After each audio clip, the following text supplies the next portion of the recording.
I've listened to so many Israelis on the left, particularly from the Gaza envelope, who on October the 6th had the exact same position as you. After having Hamas come through and rampage through their kibbutzim, inflicting atrocity after atrocity on innocent civilians, many of them, most of them, have changed their position. They've learned something from this. You seem to have learned nothing from this. Like from what you're saying, I went to it with this and I was right. And after witnessing this, I still believe that I was right. And that actually my biggest takeaway is that all that Israel's doing now is wanting to kill as many Palestinians as possible, which is just an appall. And I'm sorry, I'm kind of strawmanning you a bit there. But that is a straw man, because it's not they want to kill as many Palestinians as possible. It's that they're attacking with a force, and there's by and large a disregard for Palestinian life if they see they could get even the smallest military gain. So I think there could be a calculation. Why did they fly it? Again, I said by and large, so I think I'm not going to deny there's flyers, and they said they're stopping at a certain point. They stopped to do the warning shots that they used to do at the very early days. Benjamin Netanyahu said we're no longer going to do that. But again, I'm not denying that there's no precaution taken, but I think there's a level of proportionality that is causing immense civilian harm. So let me just give you an example, right? There could be intelligence can say, you know what? We know that there's 2 Hamas militants in this home. There's also 20 civilians. Okay, let's go for it. Let's knock it down because we want to kill those 2 militants. That is a choice that a military can take. And the case I'm making is that Israel is consistently making these choices, knowing that overwhelmingly civilians are going to die. And the proof is in the numbers of civilians being killed. But I want to talk about me not changing my perspective much. What exactly was I wrong about? I remain optimistic or hopeful because I believe that is the best path forward.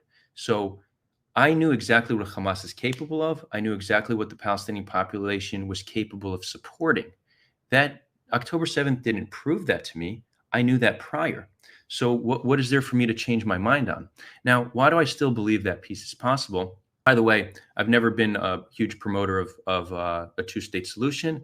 I could get behind it if I think it would work, but I think a federation or confederation might be more realistic. And I've never been one to defend or support Hamas. In fact, my last live stream was a review of the Hamas charter, where I spent an hour trashing the charter and talking about how disingenuous it was and making it clear that they view their primary means of resistance being violent. And I'm very open and clear when I say that Palestinian resistance has been primarily violent and primarily targeted towards civilians. And part of the reason why their conditions are as such is because of their dedication towards violent resistance. So no, I'm not by any means a Hamas supporter. My position didn't change because I didn't learn anything new. I didn't see anything new. Yeah, I was very, very troubled by October 7th. In fact, I know people taken hostage. One still has not yet been returned. I know someone whose mother was murdered. So it affected me personally. My sister had to leave her home. She lives in the north. So again, it's not like this was easy for me to see, but I was well aware of what was possible, and nothing here has changed. And I'll go on to say the reason why I remain hopeful is because the only constant is change. People change every single day. Every generation is a new opportunity. People are, by and large, responding to their environmental condition, whether that is needing to wait at a checkpoint, being abused by an Israeli soldier, or what they're taught in schools by, the PA or Hamas. All this is environment. All this can change. This will lead to different outcomes. So I remain dedicated to creating change that will change the environment, making it one that's more hospitable to populations that are oriented towards peace.